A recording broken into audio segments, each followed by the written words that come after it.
The next test is named after me. It's called the jerk test, basically the Miniaki test in the sitting position. We're testing for posterior instability or impingement, any issues in the posterior capsule. We're going to just simply flex, adduct, internally rotate, and add an axial load into the glenohumeral joint. The reason why I'm moving my hand from here to here is because I know by the time I'm up there, when I want to add more internal rotation, it'll be harder to move my hand to add that internal rotation force. Now that my hand's here, it's easier for me to add more internal rotation and axial load.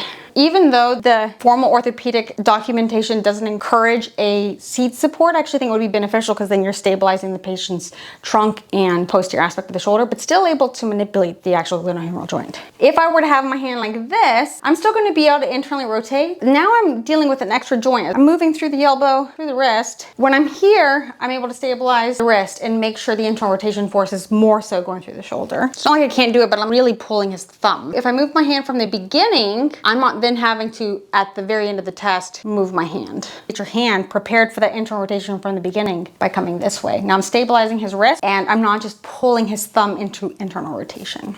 Posterior force.